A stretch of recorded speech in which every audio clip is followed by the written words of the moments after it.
আমরা যা বলি বাচ্চারা তা সবসময় মনে রাখে না, কিন্তু আমরা যা করি সেটাই তারা নীরবে শিখে যায়।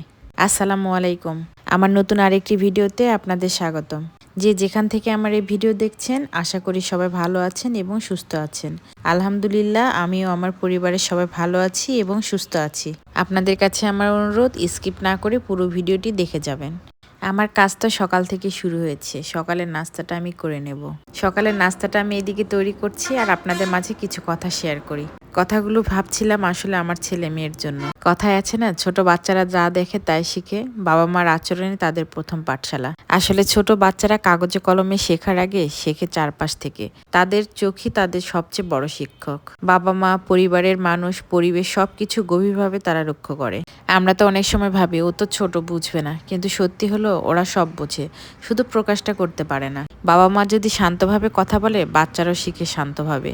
আবার রাগ, চিৎকার, মিথ্যা কিংবা অসম্মান দেখালে সেগুলো তার আচরণে কিন্তু ধীরে ধীরে চলে আসে। বাচ্চাদের ভালো মানুষ বানাতে শুধু উপদেশ দিলে তো হয় না, নিজের আচরণে তার প্রতিফলন থাকতে হয়। সততা, ধৈর্য, ভদ্রতা, কৃতজ্ঞতা, এই গুণগুলো তারা বই থেকে শেখে না, শিখে আমাদের দৈনন্দিন জীবন থেকে।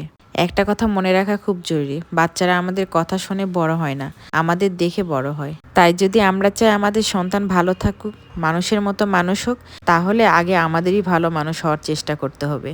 এই তো দেখেন না, আমার ছেলে কিন্তু মাঝে মধ্যে চা বানানোর জন্য চেষ্টা করে। তো আমি আজকে ওকে ছেড়ে দিয়েছি, বললাম তুমি একটু বানাই দাও তো আজকে। কোনো কাজ করতে লাগলে ও খুব নিজে নিজে করার চেষ্টা করে।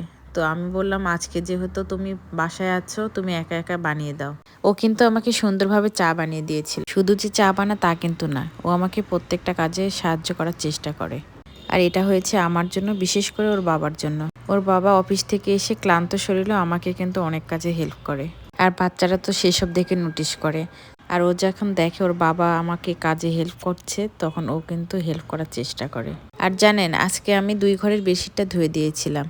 তো এক ঘরে তো আমি সব বেডশিট পাতিয়ে এই ঘরে এসে দেখি ওরা নিজে নিজে বেডশিট বিছিয়ে গোছানোর চেষ্টা করছে।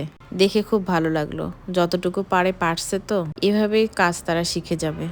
আমার মনে হয় বাচ্চাদের সব কাজই ছোটবেলা থেকে শেখাতে হবে। ছেলে কিংবা মেয়ে এইসব ভাবলে কিন্তু হবে না। ছেলে হয়েছে তো কি হয়েছে, আমি ভাবতাম যে ওকে আমি বড় হলে সব কাজ শেখাবো, কিন্তু দেখি ও নিজে নিজে চেষ্টা করে।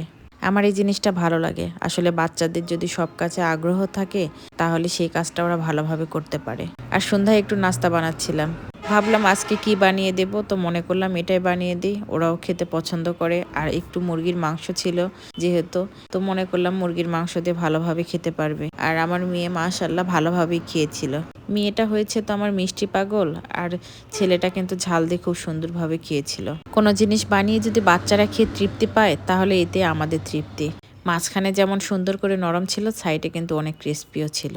যাই হোক, বাবু তো খেয়ে খুব পছন্দ করেছিল, আর ও খুব আনন্দ সহকারে খাচ্ছিল। বিকেলের নাস্তাটা শেষ করে ওদের জন্য আবার দুধটা গরম করে দিলাম। আর মেয়ে তো খুব দুধ পাগল হয়েছে, আর বাবু যেহেতু পড়তে বসছে, তাই ওকে আবার দুধটা দিয়ে আসলাম। বাচ্চাদের তো দুধ গরম করে দিলাম, আর আমি আমার জন্য একটু চা করে নিলাম। আসলে চা খাওয়া মাইন্ডটা ফ্রেশ করার জন্য। আর দুধটা হালকা গরম করে একটু একটু করে বাবুকে দিচ্ছিলাম। আর এতক্ষণ পর্যন্ত যারা আমার ভিডিও দেখছিলেন, সবাইকে অসংখ্য ধন্যবাদ। আর আমার ভিডিও কেমন লাগলো অবশ্যই একটা কমেন্টস করতে কিন্তু ভুলবেন না। আজ এই পর্যন্ত, সবাই ভালো থাকবেন, সুস্থ থাকবেন, আর আমার পরিবারের জন্য দোয়া করবেন।